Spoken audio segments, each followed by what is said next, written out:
I need a clapboard thing, please. It's called a slate. This is how ideas are born, I guess. Yeah. Right. You'll see next version. Yeah. When we interview you after for your 10-year anniversary. There you go.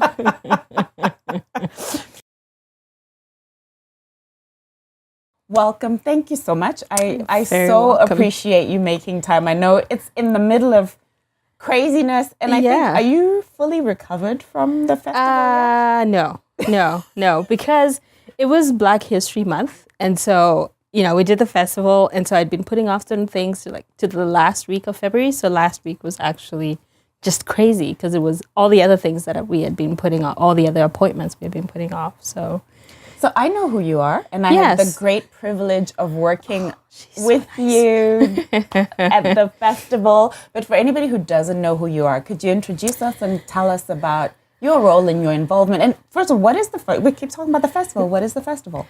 So I am Alice Penny. We do Bring On the Sunshine Festival, I guess, director, or something like that. It sounds a little bit too important, but I have a role in the event.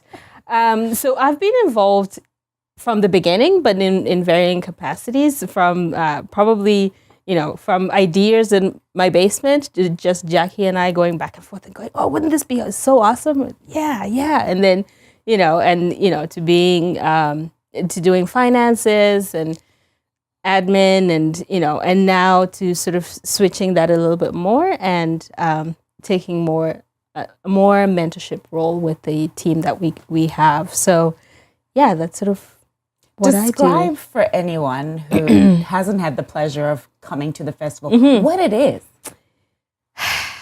It's a wonderful space. For me, I think of it as the world that I want to live in. I think one of the unique things is that I come from a place, Zimbabwe, but my Zimbabwe is not maybe your Zimbabwe and is not the next person's Zimbabwe. So I think in periods of my life, there have been always spaces where I don't fit in as an African. I don't fit in as this. So for me, I wanted to create a space where I could just be whatever I feel like being. That's what I'm going to be. So, and I feel like truly when I'm there, that's what I feel. It doesn't matter what the color of your skin is. It doesn't matter what your culture is. Just bring whoever you are and experience the music, the food, and the celebrations pretty much. So for me, that's honestly what I gained from the event. So how did you and Jacqui connect, and how did you come up with this idea of this festival? So how did we connect? We actually met when we're both working at Christian Horizons. I didn't think much at first. Someone said to me, there's a South African girl around here somewhere. I said, oh, okay, sure. And then I went on with my life. But anyway, as, Providence, chance, whatever would have it, we got to know each other a little bit more. And and started spending a lot of time together. I can't remember what period of my life that was, but it was a period where, she was there and we just had the same interests and obviously had the same cultural background, so to speak. And so it just sort of seemed to flow. And also because we don't have a lot of immediate family here and for both of us. So then it was, well, what can we do? What can we do? And at the time I was a single mother. So, and I think both of us were really in this space where we're thinking, okay, but we're well-adjusted adults. How do you make sure your children, get that sense? How do they know where we're coming from? So all these things as a mother that you start to think of. And how old were your kids? I had one kid at the time. He was 8 years ago. So he would have been about 2 or 3 years old. So he was still really young at the time. But yeah, so it was through those conversations. Of course, Jacqui is the ideas person. Maybe you can say I'm the execution, but she's definitely let's go do this. I'm like, well, okay, let's slow down. Maybe we'll pick 2 of those ideas and do those and not do everything. So yeah, so there's a lot of dreaming that, you do, and then the idea gets refined. And, you start to see that there's reception and need for it, and you can't not answer the call. So was the festival that happened this year, did you have that vision when you started out 8 years ago? No, we did not. I think initially, the first year for me, when we were going to the festival, I think I definitely felt like we're just going to have a gathering of Zimbabweans or Africans, as we do. It is Family Day. It was probably around about the first couple of years that Family Day was official public holiday in Ontario. So it was just a place to hang out. So I thought it would be, I don't know how many people I thought, but it wasn't what it ended up being. So I thought it would be a smaller scale type of event and just like a celebration and that type of thing. But it was bigger. And so, I think every year we're confronted with new questions. And, as the climate that we live in changes, as, the reception or the people that we're interacting with changes, we're confronted with new questions to answer and to approach. So, what's been so far your biggest challenge with the festival, with putting on the festival every year? Ooh, the biggest challenge. I think probably I would say it's trying to get as many young people invested in the event. And I think, and for a lot of the times, I just had a series of meetings with a couple of our team members, and it's always at the end, and they say, I don't understand why everybody's not coming to do this. But it's always challenging to recruit them because, sometimes they don't know who you are, they don't know what you're offering, or they're not used to, what's the catch? Like, you want me to run the festival? Like, really? Why? If they have seen the festival, I can't do that. Like, fear. So all those things that, you're dealing with at a young age and stuff. So I think that piece of it is something you continually have to shift and adjust as we go along. Was that a strategic vision from the beginning to make it very youth-driven? No. Year one, there was no vision. There was no vision. There was absolutely no vision. But I think it was as we kept interacting with some of the kids and they're growing up, what next? Or realizing, like, I came to North America when I was, I think, 18 years old. And, understanding your needs at 18 years old, nobody will give you a job. But those who've been born here and have connections and networks, they have a lot more opportunities than we would have as a foreigner. So it just made sense as we were going along and saying, okay, well, definitely there's opportunities. And as well, then we're not doing the front work all the time. It gets, not that it gets boring, but it's good to find where your passion is and work in that area, I think. So when I asked you about what's been your biggest challenge, the answer you gave wasn't what I expected. I thought you would say to me that, our biggest challenge is probably money, because this is very much a passion-driven, donation-driven organization. How have you managed to handle that over the course of all these years and to keep going?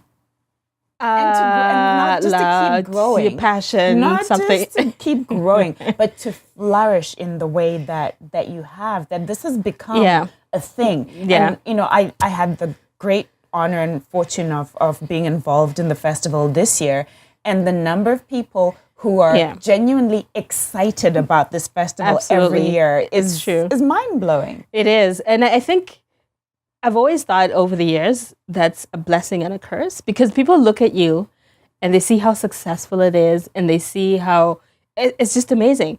So then they assume, they've got to have lots of money. They don't need my $20. They don't need me to volunteer my hour here and there. But, we've been fortunate, and the city of Kitchener has been one of our consistent funders, and individuals in the community have also invested their time or money.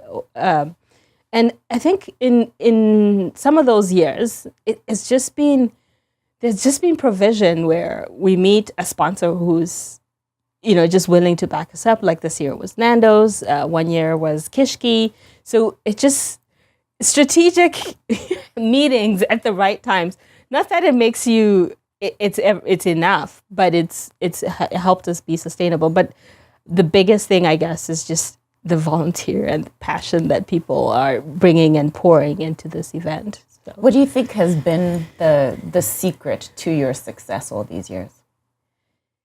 I think it's because I do it because I genuinely want people to feel accepted. I genuinely want everybody to find a space where they fit in, or they don't have to fit in, but they feel comfortable.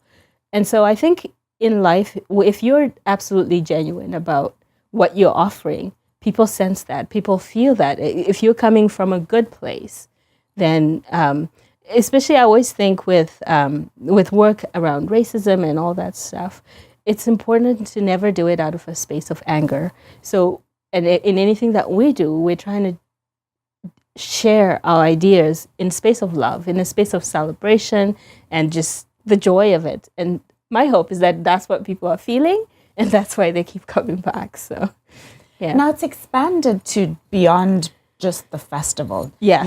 You have Africa Camp, you have leadership training. Tell me about some of those other initiatives that you have on the go. Yeah, so actually last week, which was part of my busy week, we had presentations that we were doing at the women's prisons to celebrate Black History Month. And we had a couple of classroom presentations. So usually some of the teachers will invite us out and say, come and have conversations with the kids. Sometimes it's in response to something that has happened at the school, or other times it's just, whether it's a history class or whatever the case may be, when the teacher just feels like they need, a different perspective. We know our school system is not, doesn't have people who look like us. Mm-hmm.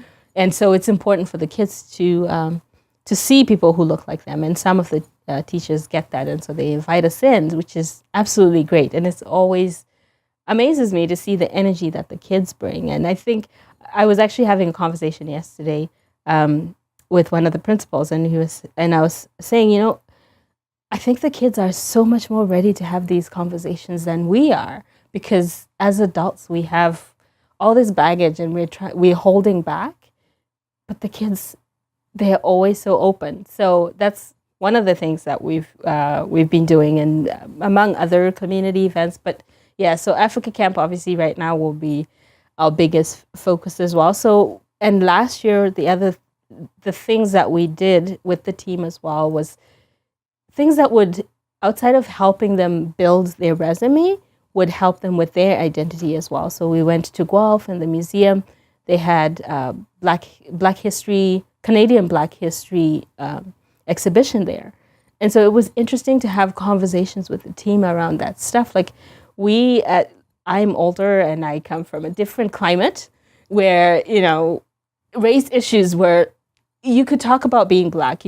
We understood colonization. We understood, how we got to where we are. Whereas the kids who are growing up now, a lot of it is so subtle that sometimes they don't get why they're being treated the way that they're being treated. So, putting them in those spaces where it opens that conversation to say, well, why would they do that? Why would they show us this? So we've done a few things with that with the team as well. And we were fortunate that We Flex Talent also asked to partner with us to host the Hugh Banette play, which was a wonderful play. A Canadian hero, a story that's not being told, which a lot of Black history. Tell us a bit about that. Okay, so I hope I do it justice. And how it came about for you to be involved. Well, with the Hugh Banette. Yeah. It's really, I think, a lot of the success, I think, that we see, or a lot of people who are pouring into us is based on us also spending time and networking and connecting with people. So that also came about through our connections with the Caribbean communities. There's the Black Women's Congress, which is here in Kitchener. And so, they know that obviously we're always trying to do fundraising efforts and that sort of thing. So they came up to us and asked us, if we would be interested in hosting this play.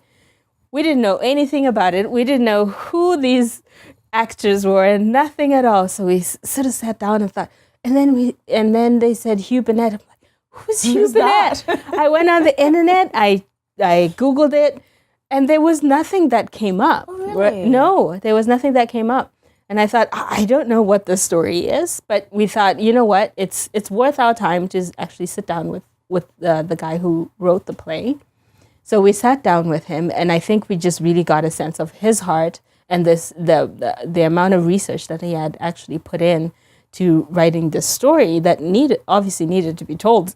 At that point, it was a no-brainer. We knew we wanted to be a part of telling the story. So what was the story? Who was he? Hugh Banette was a guy who lived here in Canada. Because one of the things that you come across all the time is because, Canada there's this assumption that there was no civil rights movement in Canada, and here things were just perfect. So he was one of the guys who actually fought for us to get to be able to be served a cup of coffee in any restaurant that you go into. And he lived in Dresden. And so what he did, they started an association. So then they would go in to the stores and they would refuse to serve him a cup of coffee. So then what they would do is document it, which is one of those things, like even now, a lot of the times when you talk about Black people and what we experience is, where's your documentation? And this guy, back in the day, knew to document it, which now some of us don't even do that. But anyway, so then they documented it and made a case for it. So he fought for us to not, yes, to have equal, to be able to be served, to yes, walk into a store, to walk into a coffee shop, and which is so interesting because, like you say, most people just, we don't associate Canada with having had any sort because, and especially like for Hugh Banette, like at the time, the kids could go to school together, but that was the extent of it. Like now when you're in the community, there are all these unspoken rules that are very clear, but not necessarily, written in stone or anything. So then their fight was that. So, and he was a carpenter. And I think the beautiful thing about his story, the way they told their story, it wasn't just glorifying the man. It was also showing his struggles as a result of his involvement in the civil rights movement. Like he lost his business. He ended up having to move because nobody would buy from him anymore. The people who were in his community obviously are the same people he was fighting against. So he ended up having to move and start afresh and all that stuff. And I think for me, it kind of highlights how, if when you're doing something and that is what you're supposed to be doing, it almost doesn't really matter what adversities that you face. And you should expect that there should be adversities. It's not all glory, because we want to think about Martin Luther King and think, oh yeah, he was just a great man. And there was no downside to him being a great man, but there always is. There's a price to be paid, and whether it's the family life or whatever that is. So, and so I appreciated the way they told that story. So that's an interesting point that you make, that, there's always a price to be paid somewhere. What do you think is the price you've paid for? Oh, well, I'm here. I could be home with my kids right now, so. And we are grateful. But I mean, come on, what else would you want to do on a Wednesday night than hang out with us with a bunch of cameras, right? Well, this is fun. But a lot of the things that, we do in planning the festivals, it does take time away from everything else that you're doing or you could be doing. There's an opportunity cost absolutely all the time. But I like to think of it in that, yeah, it takes time away from my kids that I could be home with my kids, but I'm doing it for my kids. I'm trying to build a space for them that would produce the best human beings that they could be, that would make them empowered and help them be functioning members of society. So. What is your greatest dream for the organization? I want to see it grow. Obviously, I want to see it be sustainable and all that things. I want to see it grow. I want to see it impact a lot more lives, touch different lives. And I think one of the things, because of the space that I've been in, probably in the past year or so, I've seen how there is a space for us that we exclusively exist. Yes, there's other people who are working towards Black rights and all these other things, but I do feel like we have our own unique space that we're reaching out to, and so I want to see that grow and it attract and change some more lives. What's your greatest dream for yourself?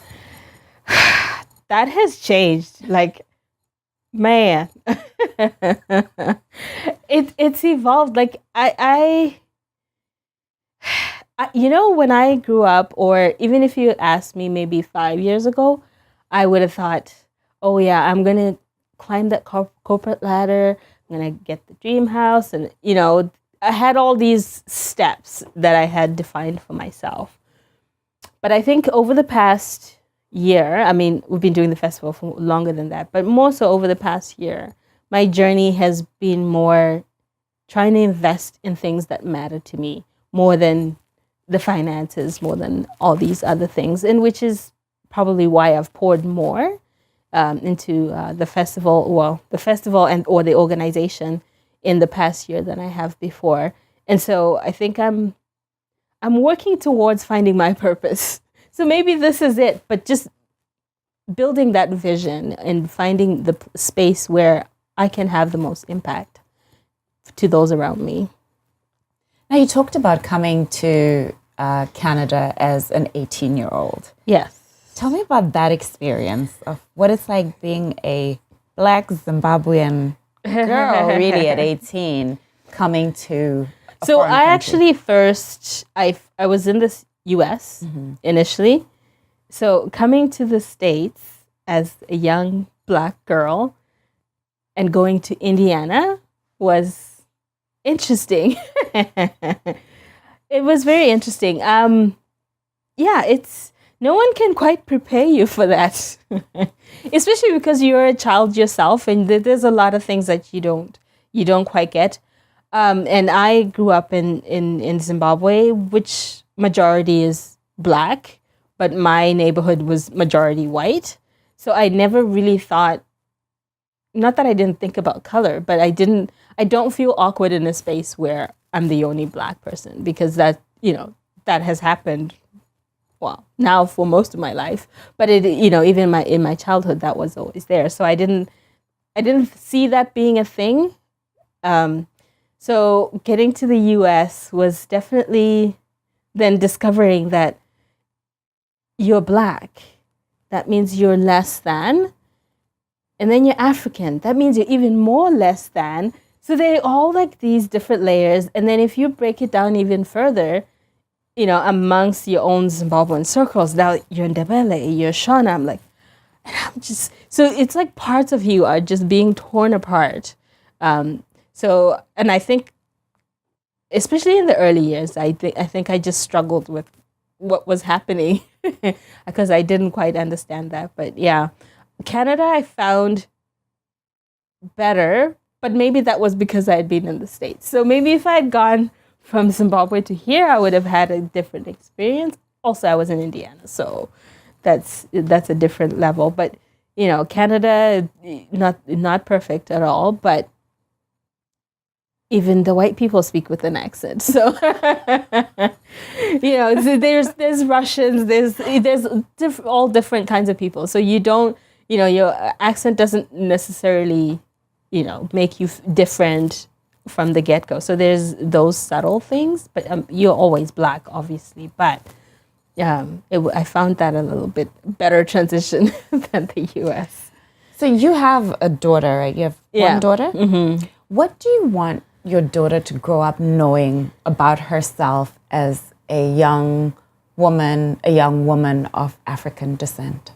That she's beautiful and she can be anything that she wants to be. And it doesn't really matter what labels people put on you. You decide who you're going to be. Like you choose for yourself. Yes, there will be places where they will discriminate against you. There will be interviews where you walk in and you think, okay, I'm not getting this one because I'm Black, but that's okay. It wasn't meant for you. Yours will come. Your space exists somewhere. You don't need to carry the anger. You don't need to carry any of that. Just exist and be you.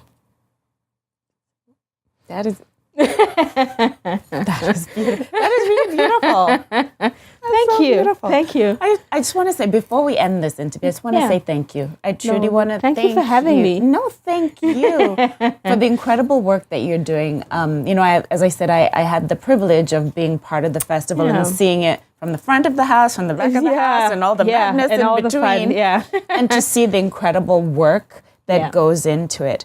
And one of the things that I was so struck by was how well your team works. And this is mainly young people. It is. Really a lot of young people. This year, most of them it was their first time. So I was very proud of what we were able to do, what they were able to do, especially being their first time. Just the sense of ownership that they all had off the event, of making sure everything went well. And I also want to thank you for how well you are helping to represent us as Africans in the community. There were so many people who were at the event who were just so excited. So many people had so many questions, but we just, got to see a different view of what it means to be African. Thank you. And so I want to say thank you. No, thank you so much. And we were so honored that you were a part of this event. Like, Jacqui, when we thought about asking you that, wow, she won't even answer us. Who are we? I was thrilled to be there. I had a great time. It just fits. Music. But this is what I mean, though. Sometimes you just make the right connections at the right time. This is one of those connections. So thank you so much. And I want to ask you one last question. So you're a girl from my homeland, obviously. So this platform is called Ndini, and part of why I called it that was because I still believe in the power of us declaring who we are. Who do I want to say I am? And so I want to know how you would finish that sentence. I am. I am strength. Yeah, I'm strength. Thank you. You're welcome. Thank you, Alice. This is so awesome. Thank you.